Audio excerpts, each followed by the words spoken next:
بسم اللہ الرحمن الرحیم۔ السلام علیکم ورحمۃ اللہ وبرکاتہ۔ عمر فاروق عصری چینل کی طرف سے آج میں اپنے دوستوں کو نبی اکرم صلی اللہ علیہ وسلم کے طریقے کے مطابق سونے کے آداب اور دعائیں سکھاؤں گا۔ آپ دوستوں نے سوتے وقت ان پر ضرور عمل کرنا ہے۔ سونے کے آداب میں سب سے پہلی چیز وضو کرنا ہے۔ حضرت براء بن عازب رضی اللہ تعالی عنہ روایت کرتے ہیں، نبی اکرم صلی اللہ علیہ وسلم نے مجھے ہدایت فرمائی کہ جب تم سونے کا ارادہ کرو تو وضو کر لو، جیسا کہ نماز کے لیے وضو کیا جاتا ہے۔ اس کے بعد قرآن مجید کے مندرجہ ذیل اذکار پڑھے۔ حضرت ابو ہریرہ رضی اللہ تعالی عنہ روایت کرتے ہیں، نبی اکرم صلی اللہ علیہ وسلم نے اس بات کی تصدیق فرمائی کہ اگر سوتے وقت آیت الکرسی پڑھی جائے تو اللہ تعالیٰ کی طرف سے ایک حفاظت کنندہ مقرر کر دیا جاتا ہے جو پڑھنے والے کی شیطان سے حفاظت کرتا رہتا ہے۔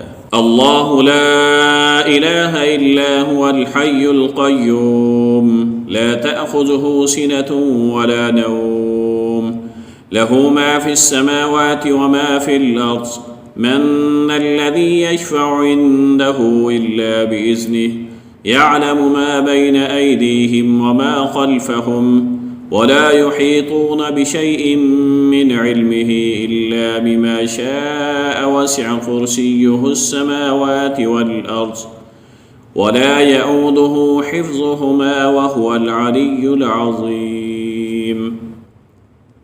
پھر اس کے بعد سورہ بقرہ کی آخری دو آیتیں 285 اور 286 پڑھے۔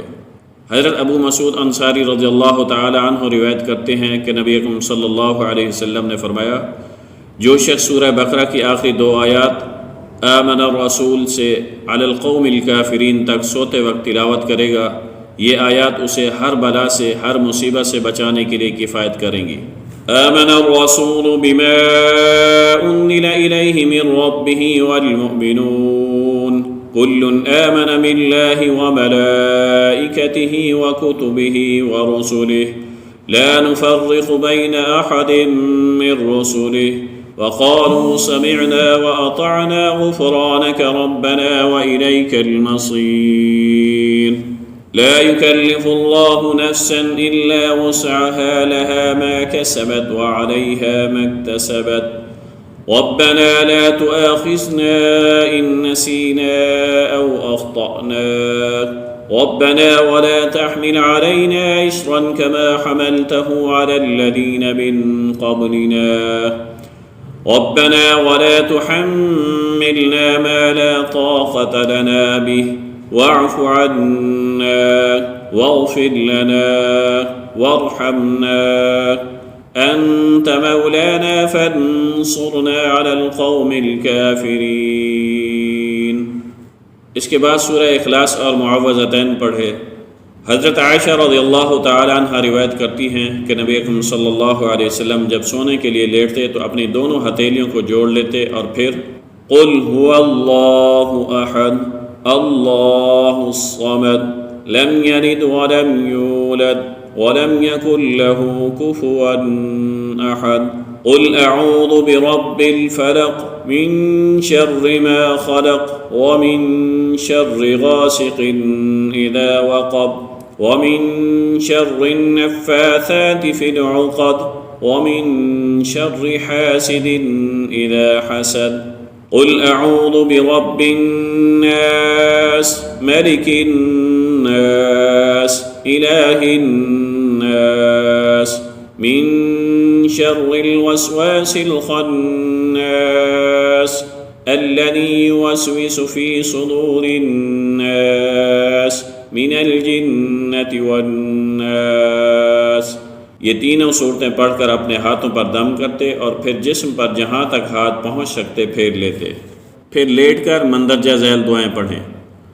حضرت حذیفہ بن یمان رضی اللہ تعالی عنہ بیان کرتے ہیں کہ نبی اکرم صلی اللہ علیہ وسلم جب رات کو سونے کے لیے بستر پر تشریف لے جاتے تو اپنے دائیں پہلو کے بل لیٹتے اور دست مبارک کو دائیں رخسار کے نیچے رکھ لیتے اور یہ دعا پڑھتے، اللہم بسمک اموت و احیا، اے اللہ میں تیرے ہی نام سے مروں گا اور تیرے ہی نام سے زندہ رہوں گا۔ اسی طرح حضرت ابو ہریرہ رضی اللہ تعالی عنہ روایت کرتے ہیں کہ نبی اکرم صلی اللہ علیہ وسلم نے فرمایا، جب کوئی شخص اپنے بستر پر جائے تو پہلے اسے جھاڑ لے، پھر بسم اللہ پڑھ کر اپنے دائیں پہلو پر لیٹے اور یہ دعا پڑھے۔ آپ صلی اللہ علیہ وسلم نے فرمایا اگر تم اسی رات دنیا سے رخصت ہو گئے تو تمہاری موت دین فطرت اسلام پر ہوگی، اور اگر تم کو صبح اٹھنا نصیب ہوا تو تم بھلائی پاؤ گے۔ اور آپ صلی اللہ علیہ وسلم نے فرمایا کہ یہ دعا سوتے وقت تمہاری زبان پر جاری ہونے والے آخری کلمات ہونے چاہیے۔ اگر نیند میں گھبراہٹ اور بے چینی ہو رہی ہے تو یہ دعا پڑھیں۔ عبداللہ بن عامر بن عاص رضی اللہ تعالیٰ عنہ سے روایت ہے، نبی اکرم صلی اللہ علیہ وسلم نے فرمایا نیند میں گھبراہٹ کے وقت یہ دعا پڑھو، اعوذ بکلمات اللہ التامات من غضبہ وعقابہ وشر عبادہ ومن حمدات الشیاطین وان یحضرون۔ میں اللہ کے کامل کلمات کے ساتھ پناہ مانگتا ہوں اس کے غضب سے، اس کے عذاب سے، اس کے بندوں کے شر سے، شیطان کی چوکوں سے، اور اس بات سے کہ وہ میرے پاس حاضر ہوں۔ یہ تھے سونے کے آداب اور دعائیں، آپ خود بھی یاد کریں اور اپنے بچوں کو بھی یاد کروائیں۔ میری آپ دوستوں سے گزارش ہے اسلامک معلوماتی ویڈیوز کے لیے میرے چینل کو ضرور سبسکرائب کریں اور مزید صدقہ جاریہ کے لیے اس کو آگے شیئر کریں۔ جزاکم اللہ خیرا۔ السلام علیکم ورحمۃ اللہ وبرکاتہ۔